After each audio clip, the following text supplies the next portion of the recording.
तस्करों पर। और इसी के साथ तमाम खबरों में फिलहाल इतना ही। नमस्कार।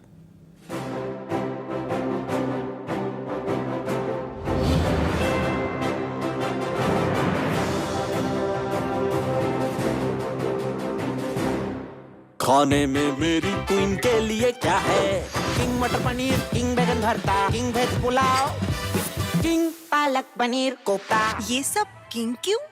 क्योंकि ये सब बना है MDH किचन किंग से। आपका बॉस MDH किचन किंग, असली किचन किंग। MDH।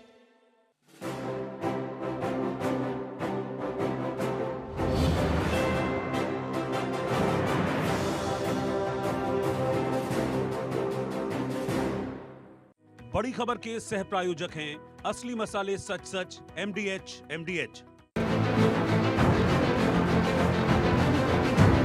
ब्रेक के बाद एक बार फिर से आपका स्वागत है। आपके साथ मैं हूं रोशनी सिंह। बात करेंगे चढ़ावा चोरी को लेकर। किसने इसमें तिजोरी भरी है? अयोध्या के श्री राम जन्मभूमि मंदिर के दान पात्र से कथित चढ़ावा चोरी का मामला अब देखिए कानूनी और प्रशासनिक दोनों स्तरों पर बड़ा मुद्दा बन गया है। इस मामले में दर्ज FIR के बाद 8 आरोपियों की गिरफ्तारी हो चुकी है और अब पूरे प्रकरण की जांच जारी है। इसी बीच इस मामले ने नया मोड़ तब लिया जब इलाहाबाद हाईकोर्ट की लखनऊ बेंच में एक जनहित याचिका दाखिल करके पूरे मामले की CBI जांच और मंदिर के चढ़ावे का नियंत्रक एक महालेखा परीक्षण यानी कि CAG से ऑडिट कराने की मांग की गई। आज इस याचिका पर देखिए सुनवाई होनी है जिस पर सभी की नजर टिकी हुई है। जांच एजेंसियों के अनुसार आरोपियों पर दान पात्र में जमा नकदी और अन्य चढ़ावे की गिनती एवं प्रबंधन के दौरान कथित हेराफेरी के आरोप है। इस मामले में टिन्नू यादव, अनुकल्प मिश्रा, लवकुश मिश्रा, अविनाश शुक्ला, मनीष यादव, सुभाष श्रीवास्तव, करुणेश पांडे और रामशंकर मिश्रा को आरोपी बनाया गया है। पुलिस ने सभी आरोपियों को गिरफ्तार करके न्यायालय में पेश किया और उनसे पूछताछ के आधार पर आगे की जांच जारी है। दूसरी ओर जनहित याचिका में पूरे प्रकरण की निष्पक्ष जांच के लिए CBI को जिम्मेदारी सौंपने और मंदिर के चढ़ावे का स्वतंत्र ऑडिट कराने की मांग उठाई गई है। हालांकि देखिए ये भी ध्यान रखना जरूरी है कि मामला अभी जांच और न्यायिक प्रक्रिया के अधीन है और आरोपियों के खिलाफ लगे आरोपों पर अंतिम फैसला अदालत ही करेगी, जो कि अभी होना बाकी है आज। ऐसे में आज हाईकोर्ट की सुनवाई इस पूरे मामले की आगे की दिशा तय करने में सबसे अहम साबित हो सकती है। अदालत का ये रुख ये स्पष्ट करेगा कि 5 मौजूदा एजेंसियों जो मौजूदा एजेंसियां हैं उनके पास रहेगी या फिर किसी अन्य एजेंसी को सौंपे जाने पर विचार किया जाएगा। तो आज देखिए बहुत बड़ा दिन है। राम मंदिर चढ़ावा चोरी का ये मामला जिस पर पूरे देश की निगाहें टिकी हुई है। जिस तरह से हिंदू मान्यताओं के साथ, धार्मिक भावनाओं के साथ खिलवाड़ का ये मामला निकलकर सामने आया है। इसके बाद आपको बता दें राजनीतिक गलियारों में सियासी हलचल तेज हो चुकी है। तमाम लोग अपनी अपनी प्रतिक्रियाएं दे रहे हैं। राजनीति से भी इसको जोड़ा जा रहा है क्योंकि सभी लोग यहाँ पे आरोप प्रत्यारोप का दौर यहाँ जारी है। लेकिन आज फैसला बहुत अहम होगा क्योंकि हाईकोर्ट इलाहाबाद हाईकोर्ट आज इसके ऊपर फैसला सुनाएगी, सुनवाई होगी, उस पर निगाहें टिकी हुई। और देखिए इसके साथ साथ आज राम मंदिर ट्रस्ट की भी अहम बैठक होने वाली है। अब आपको बताते हैं राम मंदिर चढ़ावा आरोपी कौन कौन है। टिन्नू यादव, अनुकल्प मिश्रा, लवकुश मिश्रा, अविनाश शुक्ला, मनीष यादव, ये वो आरोपियों के नाम आपको बता रहे जो चढ़ावा चोरी मामले में जिनके नाम सामने आए, जिनको पुलिस कस्टडी में ले लिया गया है। सुभाष श्रीवास्तव, करुणेश पांडे और रामशंकर मिश्रा, ये 8 लोग जो फिलहाल आपको बता दें पुलिस की हिरासत में है, पूछताछ इनसे जारी है और जो मुख्य आरोपी इसमें पाए गए। लेकिन ये तो देखिए वो नाम है जो सामने आ गए हैं। इसके पीछे कौन कौन से चेहरे, बड़े चेहरे हैं जो जुड़े हुए हैं, छिपे हुए हैं, इनका भी खुलासा जल्द होगा क्योंकि SIT लगातार जांच कर रही है। अब देखिए जांच में क्या आरोप है वो भी जरा आपको ग्राफिक्स के जरिए बताते हैं कि जब जांच हुआ तो क्या क्या आरोप लगे हैं। दान पात्र के चढ़ावे में कथित हेराफेरी हुई है।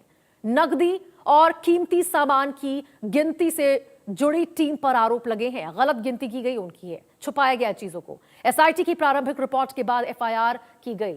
सभी आरोपियों से पूछताछ जारी है। मामला न्यायालय में विचाराधीन है। हाईकोर्ट में आज इसके ऊपर कार्रवाई होगी, उस पर हमारी निगाहें टिकी रहेंगी।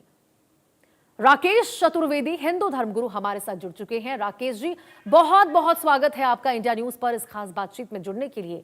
चढ़ावा चोरी का मामला राकेश जी जो इस कदर आगे बढ़ा है कि नए नए रोज के तौर पर नए नए खुलासे निकलकर सामने आ रहे हैं। मैं चाहूंगी जरा आज जो इलाहाबाद हाईकोर्ट में जो कार्रवाई जो सुनवाई होनी है, इसमें एसआईटी की जांच जारी है, पुलिस भी जांच पड़ताल कर रही है, लेकिन बावजूद इसकी सीबीआई को लेकर और क्या गौरज की बात कही गई है, क्या यहां पे जो अभी जांच चल रहा है उस पर भरोसा नहीं है, यही वजह है? रोशनी जी, सर्वप्रथम तो इंडिया न्यूज के इस मंच को मेरा वंदन है और सभी को जय श्री राम। देखिए रोशनी जी, कुछ भी वक्तव्य देने से पहले मैं एक चीज आपके इस मंच से कहना चाहता हूं। राम जो है कभी ईश्वरीय स्वरूप के लिए नहीं पूजनीय, वो अपने आदर्शों के लिए पूजनीय हुए। और कहते हैं कि राम के आदर्श, अगर कहीं उनके आदर्शों का मर्दन किया जा रहा है तो वह सबसे बड़ा रामद्रोह यानी ईश्वर द्रोह है, यह धर्मद्रोह भी है। तो ऐसी अवस्था में राम मंदिर में ही, राम के चरणों में ही बैठ करके अगर जो भक्तों की आस्था का जो समर्पण है, जो दान है, उसकी चोरी की जा रही है, तो इससे बड़ा अपराध इस धरा पर, भारतवर्ष की धरा पर, भारतवर्ष के कानून संहिता में मुझे नहीं लगता है कि इससे बड़ा कोई अपराध होगा।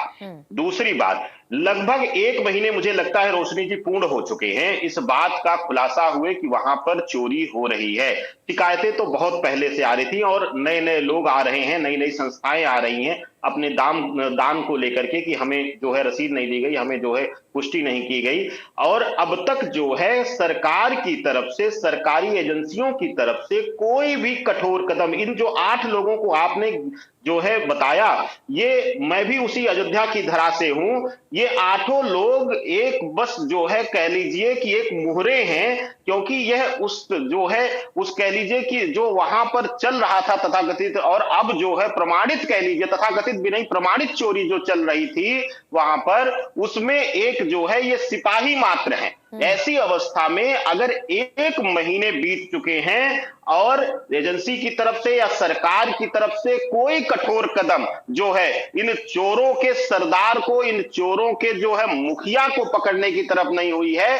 और आपको बता दूं रोशनी जी, मैं एक ब्राह्मण के नाते, एक धर्म जो है धर्म पथ पर चलने वाला और राह दिखाने वाला एक ऐसे मनुष्य के नाते और उस राम धरा पर जन्म लेने के नाते मैं कहता हूं कि शर्म आनी चाहिए ऐसे लोगों को जिनके ऊपर अगर उंगली उठ रही है। ये वही भगवान श्री राम का स्थान है, ये वही मंदिर है, प्रयोग करके उस राम के नाम को जो है लूट करके खाने वाले अभी भी बेशर्मी की तरह वहीं वहां पर बैठे हुए। सब 500 सालों का इंतजार छोटा इंतजार होता है, और अब जब देखिए 500 सालों का इंतजार जब खत्म हुआ तो कैसे महापाप किया गया उस धरा पे, उस पवित्र धरा पे जहां पर कभी बड़े बड़े भाषण दिए जाते थे। प्राण प्रतिष्ठा कार्यक्रम में वही लोगों के ऊपर अब सवाल खड़े हो रहे हैं। चंपत राय प्रत्यक्ष रूप से इसमें शामिल हो ना हो, ये तो जानकारी का, ये तो कार्रवाई का विषय है, लेकिन अप्रत्यक्ष रूप से तो उनकी भूमिका इसमें है ही। आपने अपने करीबी को शामिल किया, उसके भी करीबी को शामिल किया। यदि आप यहां पर पूरा जीवन, आपका कहना था कि आपने पूरा जीवन न्यौछावर कर दिया राम मंदिर प्रतिष्ठा को लेकर, राम मंदिर के निर्माण को लेकर, तो फिर उन लोगों पर विश्वास कैसे कर लिया जो कि केवल आपके करीबी के करीबी है? उनका क्या लेना देना है? वो तो घर में चोरी करे, मंदिर में चोरी करे। बहुत से ऐसे लोग हैं राकेश जी जिनके लिए ये सारी चीजें बराबर होती है, उनको कोई फर्क नहीं पड़ता इस बात से कि वो राम मंदिर के पवित्र स्थान पर, वहां पर राम मंदिर में रामलला के सामने चोरी की वारदात को अंजाम दे रहे हैं और इसका क्या भुगतान उनको करना पड़ेगा। रोशनी जी, एक चीज आपको, एक वाकया रामचरितमानस से आपको याद दिलाता हूं कि जब रावण को जो है वहां पर जो रावण का नाश किया और उसके बाद जब लंका विजय प्राप्त की, तो आपको याद होगा विभीषण ने उनको निमंत्रण दिया भगवान श्री राम को कि उनका राज्याभिषेक हो, लंका के वो रावण की जगह पर वो राजा बने। लेकिन भगवान श्री राम ने अपने आदर्शों की वजह से वहां का परित्याग किया, क्योंकि उन्हें यह पसंद नहीं था कि कोई उन्हें जो है अत्याचारी राजा या जो है कब्जा करने वाला जो है शासक पुकारे। वह हमेशा जो है जनता के प्रिय थे, जनता के रक्षक के लिए काम किया। और ऐसी अवस्था में आप देखिए जिस स्थान पर यह चोरी हो रही है, जिस समिति के ऊपर चोरी का आरोप लग रहा है, सबसे बड़ी बेशर्मी देखिएगा रोशनी जी कि वह लोग उसी प्रांगण में विराजमान है। उसी जो है ट्रस्ट में अभी भी अधिकारी बन करके, और अभी तो कल मैंने आपको बता दूं, मैं एक जो है अभी जैसे एक समाचार चैनल को देख रहा था, उस पर आया कि वहां के कोषाध्यक्ष कह रहे हैं कि मेरा कोई रोल ही नहीं था, मेरी कोई भूमिका ही नहीं थी, ना मेरे साइन थे ना कुछ था। जबकि अगर देखा जाए एक ट्रस्ट को लेकर के, एक संगठन को लेकर के कोषाध्यक्ष की भूमिका बहुत महत्वपूर्ण होती है। तो ऐसी अवस्था में बेशर्मी की हद सबसे बड़ी यह है कि आरोप लगने के बाद, अगर मैं आपको बता दूं एक चीज रोशनी जी, आपके मंच पर अगर मैं धर्म का सबसे बड़ा रक्षक होने का दावा कर रहा हूं, मैं अपने त्याग का दावा कर रहा हूं, तो मेरा कर्तव्य बनता है कि अगर रोशनी जी मेरे ऊपर या रोशनी जी का संस्थान या कोई भी व्यक्ति मुझ पर आरोप लगा रहा है तो मुझे बिल्कुल राकेश जी, देखिए इस बीच एक बड़ी खबर निकलकर सामने आ रही है, उस पर भी आपका रुख करूंगी। नृपेंद्र मिश्रा आज देखिए अयोध्या नहीं पहुंचेंगे, बड़ी खबर आपको बता रहे। राम मंदिर निर्माण समिति के अध्यक्ष हैं नृपेंद्र मिश्रा, आज नहीं पहुंचेंगे बैठक में, ट्रस्ट की आपात बैठक में शामिल नहीं होंगे। चंपत राय के इस्तीफे पर आज फैसला होना है और देखिए यहां पर नृपेंद्र मिश्रा बैठक में शामिल ही नहीं होंगे। राकेश जी क्या कहेंगे इसके ऊपर? अब बताइए, ऐसे लोग, मतलब आज से ज्यादा महत्वपूर्ण दिन हो सकता है क्या? इलाहाबाद हाईकोर्ट में एक और आपका फैसला होना है ये राम मंदिर चढ़ावा चोरी को लेकर। इस बीच आपात ये बैठक बुलाई गई है जिसके ऊपर बातचीत होनी चाहिए। कितनी बड़ी वजह हो सकती है? ऐसा भी क्या वजह इसके पीछे हो सकता है कि आप बैठक में नहीं आ रहे जब इतना बड़ा फैसला होना है? पूरे देश की निगाहें जिस बात पर टिकी हुई है। रोशनी जी, आज बैठक में ना आना यह एक अलग विषय है ही, यह संदेहात्मक विषय है ही, लेकिन इससे भी बड़ा विषय मैं बताता हूं। आप भी एक बड़े संस्थान में हैं, जो व्यक्ति देश चला चुका है, भारत जैसा देश चला चुका है, ब्यूरोक्रेसी के जो है एकदम से शीर्ष पर रह चुका है, वह व्यक्ति कहता है कि एक लंबे समय से अगर वहां पर कुछ हो रहा था तो हमें आभास नहीं हुआ, हम लोगों को पता नहीं चला, यह जो है निचले स्तर पे हुई, यह संभव ही नहीं है। जो व्यक्ति राष्ट्र चला चुका है वह एक छोटा सा ट्रस्ट और एक मंदिर की व्यवस्था अगर नहीं संभाल सकता है, नहीं कर सकता है, तो सबसे पहले तो उसको जो है अपना पदभार त्याग कर देना चाहिए। यहां पर मैं कई मंचों से रोशनी जी मैंने कहा है कि अभी जो चीजें हो रही हैं वह सिर्फ बड़े लोगों को बचाने के लिए, और इसकी शाखाएं राम मंदिर चोरी की, राम मंदिर दान चोरी की शाखाएं जो है अयोध्या से लखनऊ होते हुए दिल्ली तक इसके तार जुड़े हुए हैं, लोग इसमें सम्मिलित हैं। और अगर यह कानून व्यवस्था न्याय नहीं दे सकती है राम भक्तों को, तो भगवान श्री राम एक दिन जरूर न्याय करेंगे। और मैं बार बार मैं बोल रहा हूं, मैं उन राम भक्तों से भी आह्वान कर रहा हूं जिनको लोग कह रहे कि 15 दिन रुक जाइए, 1 महीना हो गया, कौन सा राम भक्तों को फैसला मिला? वह लोग स्वतंत्र घूम रहे हैं, वह लोग स्वतंत्र उसी राम मंदिर प्रांगण में चोरी करके, पाप करके, रामद्रोह करके वहीं जो है मंदिर प्रांगण में टहल रहे हैं। इससे बड़ा द्रोह क्या होगा? और दूसरा रोशनी जी, मैं राम भक्तों से आह्वान करता हूं, आपने एक शब्द अभी कहा था, बिल्कुल सत्यार्थ रोशनी जी, कितना लोगों ने त्याग किया है। एक एक परिवार से मैं मिला हूं जो 2 समय का भोजन ना करके 1 समय का भोजन करके भगवान श्री रामचंद्र जी के चरणों में दान के लिए उन्होंने अपने जीवन का एक हिस्सा जो है इकट्ठा करके चरणों में अर्पित किया है। उन लोगों को क्या महसूस हो रहा होगा? केवल कपट करने का काम किया गया है यहां पर, और निगाहें तो टिकी होंगी, कार्रवाई में बचेगा तो कोई नहीं राकेश जी, इस पर ये तो तय है। इस बीच एक बड़ी खबर आ रही है राकेश जी, उस पर भी आपका रुख करूंगी। देखिए, रामचरितमानस की तस्वीर जारी की गई है ट्रस्ट के द्वारा। रामचरितमानस गायब नहीं हुआ है, ट्रस्ट की ओर से ये कहा गया। तस्वीर जारी की गई है, कुछ दिन गर्भगृह में रखी गई थी ये रामचरितमानस, ट्रस्ट की ओर से ये कहा गया है। पूर्व आईएएस ने गायब होने का आरोप लगाया था, एस लक्ष्मी नारायण आकर देख ले, ट्रस्ट की ओर से कहा गया। तो इस वक्त की बड़ी खबर आपको बता रहे, अयोध्या के राम मंदिर में सोने की परत चढ़ी रामचरितमानस के गायब होने का दावा झूठा निकला है। श्री राम जन्मभूमि तीर्थ क्षेत्र ट्रस्ट ने रामचरितमानस की तस्वीर जारी करते हुए कहा कि ये पूरी तरह सुरक्षित है और राम मंदिर परिसर में ही मौजूद है। राकेश जी, अब ये देखिए, पूर्व आईएएस ने गायब होने का दावा किया था। यही बात है राकेश जी कि ऐसे धार्मिक लोग यहाँ पे जुड़े हुए हैं, ऐसी भावनाएं लोगों की जुड़ी हुई है, लेकिन कुछ झूठे दावे भी ऐसे कर दिए जाते हैं। आप देखिए, अभी रामचरितमानस के गायब होने की खबरें निकलकर सामने आई थी तो और भी ज्यादा ये मामला तुल पकड़ लिया गया था। अब सामने ट्रस्ट ने सब कुछ रख दिया है, कुछ दिनों के लिए रखा गया था दिल्ली में। रोशनी जी, आज ट्रस्ट ने रख दिया है, लेकिन यह बात भी ट्रस्ट के जो है उसके पवित्रता पर, उसकी सोच की पवित्रता पर संदेह पैदा करता है कि जिन लोगों ने, जैसे कि विशेष रूप से वहां पर चांदी दान का और इस रामायण दान का, इससे पहले आपने देखा होगा कि एक महिला आई, उन्होंने चांदी के काग भुसुंडी का दान किया था, उन सभियों को जो है रसीद क्यों नहीं सौंपी गई?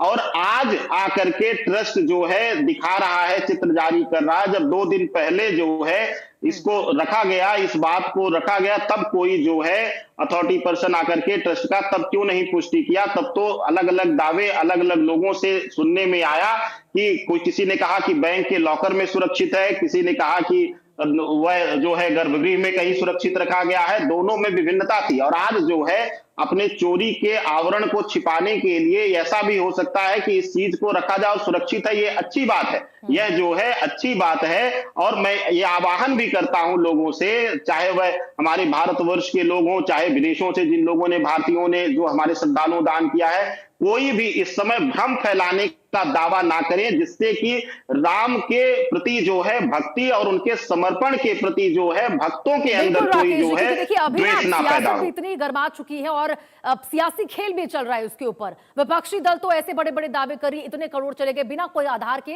केवल हाँ चोरी हुआ है, आप में भी रोष है, ये माना जा सकता है। लेकिन इस बीच जो भ्रम की स्थिति उत्पन्न की जा रही है वो ना करें और लोगों को भी समझने की जरूरत है कि हर दावे को सही ना समझे। वर्षा साही हमारी सहयोगी भी हमारे साथ जुड़ चुकी है। वर्षा, जरा बताइए, ये जो बैठक होने वाली है राम मंदिर ट्रस्ट की, मान लीजिए इस बैठक में ही लोगों की संलिप्तता पाई जाती है या फिर ट्रस्ट के भीतर से ही लापरवाही निकलकर सामने आती, तो फिर किसकी जिम्मेदारी तय होगी? वर्षा, देखिए, क्योंकि ट्रस्ट को बनाया केंद्र सरकार ने और पूरी तरीके से केंद्र सरकार के निर्देश के बाद ही अयोध्या राम मंदिर ट्रस्ट बनाया गया था और पूरी तरीके से जिम्मेदारी देते हुए सभी पदाधिकारियों को केंद्र सरकार के द्वारा गठित करने के बाद इन लोगों को बड़ी जिम्मेदारी के तहत रखा गया था। तो अगर जिस तरीके से ट्रस्ट को बनाया गया और इन जिम्मेदार अधिकारियों की भूमिका संदिग्ध मानी जा रही है, तो जाहिर सी बात है जो मेंबर अभी ट्रस्ट में लगातार मौजूद है और अभी भी पूरी तरीके से उसी तरीके से काम कर रहा है और इनकी संदिग्ध गतिविधि मानी जा रही है, तो जो लोग अभी पूरी तरीके से इस बैठक में पूरी कार्रवाई के लिए आ रहे हैं वो पहली बैठक करेंगे और जिनके इस्तीफे की बात कही जा रही है उनका इस्तीफा स्वीकार किया जाएगा और नए पदाधिकारियों के गठन की बात बताई जाएगी। कुछ ऐसे लोग भी हैं जिनके लेटर और इत्यादि चीजें सामने आई जिसमें साफ तरीके से बताया गया कि वो यहाँ मौजूद नहीं रहते थे, मौजूदगी में कुछ ही लोगों को यहाँ पर रखा गया था, उनके गैर मौजूदगी में इस तरीके की चीजें चल रही थी। मतलब कुछ ऐसे सदस्य हैं जिनको तो इस चीज के बारे में पता ही नहीं था, इस चीज के बारे में बाद में पता चला। देखिए, अभी जो बड़ा अपडेट आ रहा है, निपेन मिश्रा जो लगातार सामने आते हुए नजर आ रहे थे और इस राम मंदिर चोरी के प्रकरण पर पूरी तरीके से बयान दे रहे थे, सीसीटीवी कैमरे की फुटेज गायब होने की बात बता रहे थे, वो इस बैठक से अपने आप को दूर कर चुके हैं। इस बैठक में वो मौजूद नहीं रहेंगे। पूरी तरीके से ये सामने आ चुका है कि जहां ट्रस्ट के मेंबर लगातार पहुंचने की शुरुआत हो चुकी है, वहीं निपेन मिश्रा पूरी तरीके से इस बैठक से दूर रहने वाले हैं। इसके साथ साथ जितने अन्य सदस्य हैं उनकी बैठक में मौजूदगी की बात बताई जा रही है। मतलब कुछ ऐसे सदस्य जो लगातार ये पूरा इल्जाम लगा रहे थे वो अपने आप को दूरी रख चुके हैं और अभी भी पूरी तरीके से मीडिया के सामने किसी भी तरीके की बयानबाजी करने के लिए ट्रस्ट के सभी मेंबरों को मना किया गया है। ये सख्त हिदायत दी गई है कि आप किसी भी तरीके की बयानबाजी नहीं करेंगे, किसी भी तरीके से कुछ भी नहीं बोलेंगे और जब बैठक हो जाएगी, बैठक होने के बाद प्रेस कॉन्फ्रेंस की जाएगी, जानकारी दी जाएगी कि कितने लोगों का इस्तीफा हुआ, कितने लोगों को सजा दी जा रही है और कैसे नया निर्माण इस ट्रस्ट का किया जा रहा है। लेकिन इस निर्माण प्रक्रिया में फिर से केंद्र सरकार को एक लेटर जरूर जारी किया जाएगा, ये बताया जाएगा कि ट्रस्ट के नए लेकिन वही बात है वर्षा कि आपने जैसे बताया कि आप सरकार की ओर से क्या कुछ है, सरकार केंद्र सरकार की ओर से तो इसको लेकर पल्ला झाड़ लिया गया था, ये कह दिया गया था कि भाई ये तो सरकार से फंडेड है ही नहीं, तो सरकार तो प्रत्यक्ष रूप से इसमें कोई भूमिका नहीं निभा सकती है। ट्रस्ट एक अपना निजी यहाँ पर बनाए गए हैं और ट्रस्ट के लोग ही ये फैसला लेंगे कि कौन रहेगा कौन नहीं रहेगा, कैसे संगठनात्मक ढांचा है, क्या बदलाव उसमें होगा, क्या बदलाव उसमें नहीं होगा। यानी कि मुट्ठी भर लोग हैं जिनके हाथों में पूरी की पूरी जिम्मेदारी राम मंदिर की सौंप दी गई। देखिए, बिल्कुल ये मुट्ठी भर लोग ही हैं जिनको पूरी जिम्मेदारी दी गई थी। ये मुट्ठी भर लोग वही हैं जो लगातार चोरी करवा रहे थे यहाँ पर, पिछले कई सालों से यहाँ पर चोरी चल रही थी और शायद जब ये भांडा फूटा तो इन्हीं लोगों से बीच से निकलकर सामने वाले वो लोग हैं जो लगातार आकर बयानबाजी कर रहे हैं, लगातार बता रहे हैं कि आखिर चोरियाँ कैसे की गई है, वो भी सरकार की तरफ से की गई है और कहीं ना कहीं केंद्र सरकार के निर्देश के बाद ही उत्तर प्रदेश सरकार ने पूरी के सामने आकर चंपतराय भी बार बार कहते रहे, ऐसा कुछ भी नहीं है। ठीक है, बहुत बहुत शुक्रिया राकेश जी, बहुत बहुत शुक्रिया। आपकी पोल खोल दी है कुछ घंटों